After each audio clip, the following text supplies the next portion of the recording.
अब आपको मैं बताता हूँ कि भाई जो डांस होता है इंडिया के अंदर में, जो डांसेस होते हैं इनको दो हिस्सों में बांटा गया है। पहला हमारे पास में एक फोक डांस होता है और दूसरा क्लासिकल डांस होता है।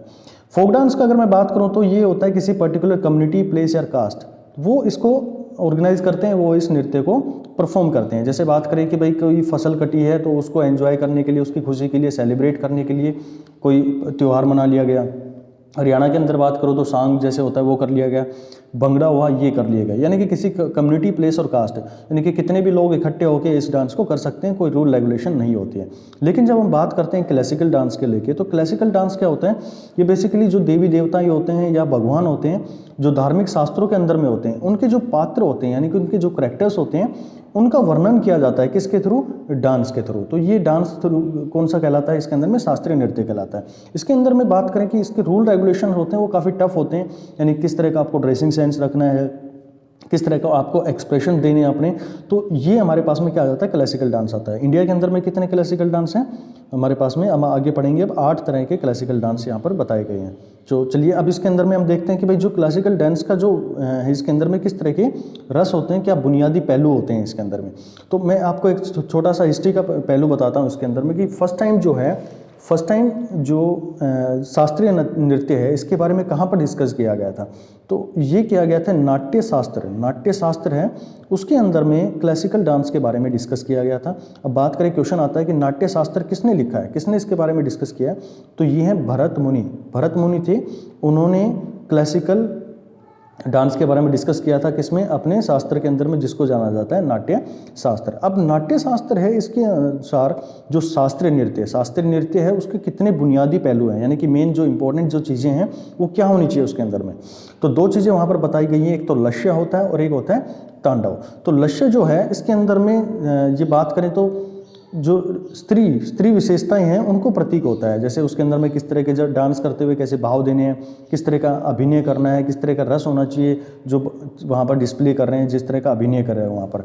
और तांडव जो होता है वो रिप्रेजेंट करता है लय को या गति को। जैसे आपने शिव तांडव के बारे में सुना होगा कि कितनी मूवमेंट कर रहा है, कितना फास्ट मूवमेंट कर रहा है, तो वो इन दोनों चीज़ों से यहाँ पर रिप्रेजेंट किया जाता है, लय और गति। तो बात समझ आई कि जो भी शास्त्रीय नृत्य होते हैं तो उसके दो बुनियादी पहलू हो जाते हैं, कौन कौन से, एक लक्ष्य और एक तांडव। अब बात करें कि इसके अंदर में क्या क्या रस होनी चाहिए। जब एक शास्त्रीय नृत्य हो रहा है तो उसके अंदर में क्या क्या रस होना चाहिए, तो उसके बारे में हम डिस्कस कर लेते हैं।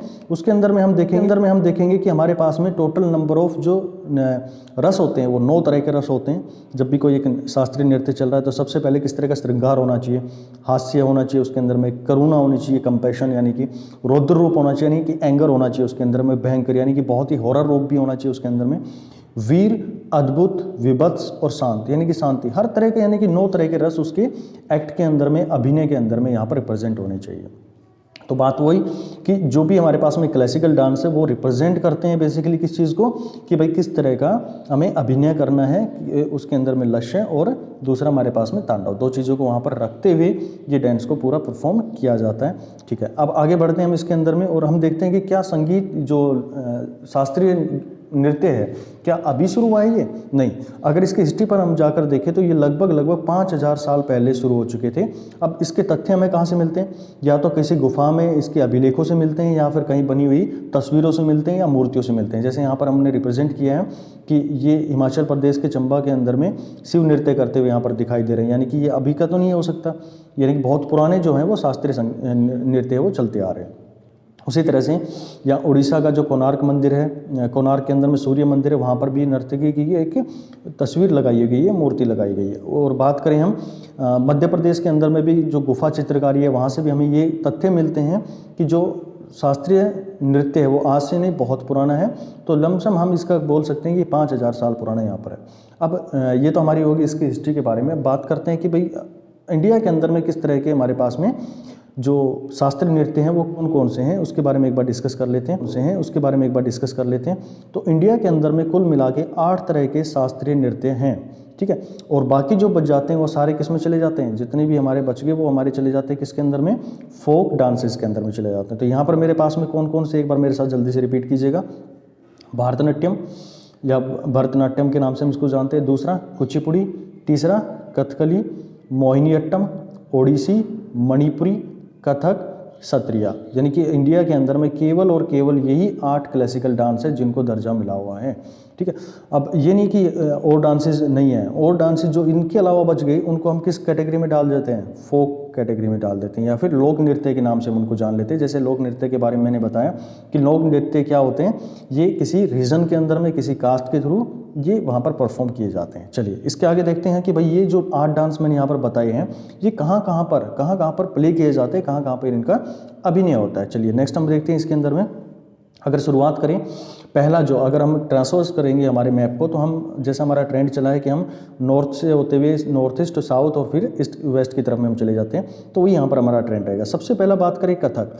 कथक होता है कि भाई ये यूपी यानी कि उत्तर प्रदेश के अंदर में सबसे ज़्यादा परफॉर्म किया जाता है। होने को तो ये पूरे नॉर्थ इंडिया के अंदर में होता है, लेकिन अगर ये डोमिनेंटली बात करें कि सबसे ज़्यादा कहाँ पर किया जाता है, तो उत्तर प्रदेश के अंदर में इसको टिक करेंगे अगर आपके एग्जाम में मिलता है तो। नेक्स्ट हमारे पास में आता है सत्रिया। सत्रिया कहाँ पर किया जाता है भाई, सत्रिया होता है असम के अंदर में। असम के अंदर में कौन सा क्लासिकल डांस किया जाता है, सत्रिया किया जाता है। तीसरा हम बात करें मणिपुरी, जैसा इसके नाम से पता चल रहा है कि भाई मणिपुर के अंदर में ये डांस हुआ होगा, उसी के अंदर में क्या बताया जाता है, पहले ये जो डांस होते थे वो शिव और पार्वती के रूप को यहाँ पर संजोते हुए इनका डांस किया जाता था।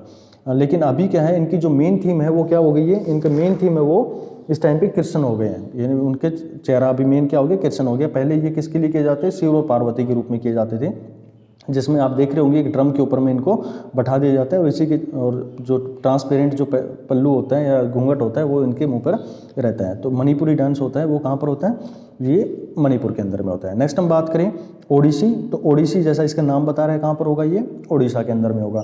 और उड़ीसा का इस नृत्य का नाम ओडिसी क्यों पड़ा, एक डांस होता है जिसको हम जानते हैं ओड्रा नृत्य, ओड्रा नृत्य, उसी के नाम पे इनको ओडिसी बनाया गया। इस क्लासिकल डांस को किस नाम से जाना गया, ओडिसी के नाम से जाना गया है। ठीक है, और इसको सबसे ज़्यादा पॉपुलर करने वाली कौन थी, एक थी इंद्राणी रहमान। इंद्राणी रहमान, उन्होंने इस जो क्लासिकल डांस है उसको देश विदेश के अंदर में फैलाया था, उन्होंने काफ़ी इसकी पॉपुलैरिटी भी इसको दिलवाई थी। चलिए नेक्स्ट हम पढ़ते हैं कुचिपुड़ी। कुचिपुड़ी कहाँ पर है भैया, ये आंध्र प्रदेश के अंदर में है। कुचिपुड़ी कहाँ पर है, आंध्र प्रदेश के अंदर में है।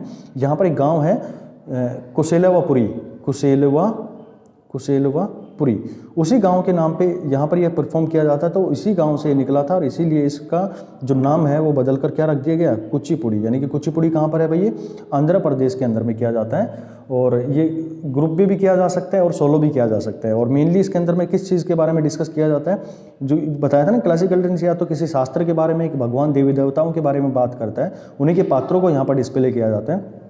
तो ये ज़्यादातर इसके बारे में करते हैं, ये भागवत है, भागवत पुराण की जो कहानियाँ हैं उन्हीं को यहाँ पर अभिनय के थ्रू दर्शाया जाता है। किसके अंदर में, कुचिपुड़ी के अंदर। और कुचिपुड़ी कहाँ पर किया जाता है, फिर से मेरे साथ रिपीट कीजिएगा, आंध्र प्रदेश के अंदर में। नेक्स्ट हम बात करें भरतनाट्यम। भरतनाट्यम बहुत इंपॉर्टेंट है, आपके एग्जाम के लिए भी बार बार पूछे जाने वाला ये सबसे पुराना है। पहली चीज़ तो सबसे पुराना अगर पूछ लिया जाए कि कौन सा क्लासिकल डांस है तो भरतनाट्यम है। इसकी कुछ खास बात बताएं कि ये भरतनाट्यम में किसके नाम पे पड़ा, तो भरत मुनि है, जिनका भी हमने देखा था कि क्या लिखा था उन्होंने, नाट्य शास्त्र लिखा था, उन्हीं के नाम पे इसका नाम क्या रखा गया, भरतनाट्यम रखा गया।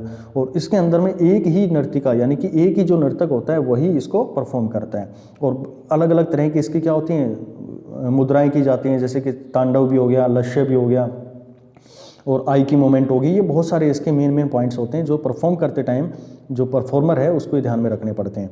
और इसके जो रूल रेगुलेशन होते हैं कि किस तरह का कपड़ा पहनना है, यानी कि उसके रेशम का कपड़ा होना चाहिए, पैरों में घुंघरू होने चाहिए, और सबसे इम्पोर्टेंट चीज़ उसके अंदर में कि जब ये डांस परफॉर्म किया जा रहा है तो उसके घुटने स्ट्रेट नहीं होने चाहिए, वो मुड़े होने चाहिए, घुटने जो हैं वो थोड़े से मुड़े होने चाहिए। तो ये काफ़ी रूल रेगुलेशन है। तो मैंने शुरू में भी बताया था कि जो क्लासिकल डांसेज होते हैं वो ऐसे ही नहीं कि कहीं पर भी आप परफॉर्म करने लग जाओ, उसकी जो टर्म एंड कंडीशन प्रोटोकॉल्स होते हैं काफ़ी इंपॉर्टेंट होती हैं, वो पूरे फॉलो करनी पड़ती हैं। चलिए नेक्स्ट बढ़ते हैं हम आगे। हमारे पास में नेक्स्ट केरल की तरफ में चलते हैं। केरल के अंदर में 2 डांस आते हैं हमारे पास। पहला कौन सा है, एक है हमारे पास में कथकली और दूसरा है मोहिनीअट्टम। देखिए कथकली की मैं कुछ बात बताऊं कि पुराने नाटक जो होते थे, जमींदार वगैरह होते थे, उन्होंने इसको काफ़ी पॉपुलर बनाया था इसके अंदर में। और इसके अंदर में 2 चीज़ें, जैसे रामायण हुआ जैसे रामायण हुआ और महाभारत हुआ, इनकी कहानियों को यहाँ पर डिस्प्ले किया जाता है। डिस्प्ले का मतलब इनको अभिनय किया जाता था नर्तिका के थ्रू। और दूसरा हम बात करें मोहिनी अट्टम, तो मोहिनी विष्णु भगवान ने एक मोहिनी का रूप रखा था, तो मोहिनी से हमारे पास में जो मोहिनी यानी कि विष्णु का जो रूप था वो, और अट्टम से मतलब होता है नृत्य है, तो मोहिनी अट्टम यहाँ से निकला है। तो ये बेसिकली कहाँ पर किया जाता है, ये किया जाता है केरल के अंदर में, ठीक है। और इसकी जो थीम होती है कथकली की जो होती है वो आकाश होती है, यानी कि हमारी जो बॉडी है वो 5 तत्वों से जो मिलके बनी है उसमें से ये आकाश को रिप्रेजेंट करता है, कौन सा, कथकली, ठीक है। तो हमारे पास में हमने बेसिकली जो हमारे 8 इंडिया के अंदर में 8 क्लासिकल डांस है उनके बारे में डिस्कस कर लिए। फिर इसे मेरे साथ एक बार रिपीट कीजिएगा। सबसे पहले कौन सा है, कथक, कहाँ पर, उत्तर प्रदेश। दूसरा सत्रिय, कहाँ पर, असम के अंदर में। ये अगर बोले तो ये वैष्णव जो होते हैं, वैष्णव का जो मठ होता है उसको हम सैत्र के नाम से जानते हैं, इसीलिए इसका नाम जो है वो सत्रिय रख लिया गया, ठीक है। और कुछ इसके अंदर में खास नहीं है। मणिपुर के बारे में मैंने बात किया, मणिपुरी जो डांस होता है इसको, ओडिसी कहाँ पर है, ये उड़ीसा के अंदर में, ये किसके नाम पर रखा गया, ओडरा नृत्य था उसके नाम से इसको रखा गया। कुचिपुड़ी, ठीक है, ये कहाँ पर है, आंध्र प्रदेश के अंदर में। कथकली ये केरल के अंदर में, और मोहिनी अट्टम ये कहाँ पर है, केरल के अंदर में। तो कुल मिला के इंडिया के अंदर में केवल और केवल 8 क्लासिकल डांसेज हैं, इन्हीं के बारे में आपसे एग्जाम में बार बार पूछा जाता है। केरल के, आंध्र प्रदेश और ये 4 आपके एग्जाम के लिए बहुत इंपॉर्टेंट है, इनको बार बार आप रिपीट करते रहिएगा। और यहाँ पर कथक और कथकली से कभी भी कंफ्यूज नहीं होना आपको, ये कुछ पॉइंट्स है जो आपको अपने एग्जाम के अंदर में ध्यान रखने हैं। चलिए, ये था हमारा आज का वीडियो जिसके अंदर में हमने बेसिकली डिस्कस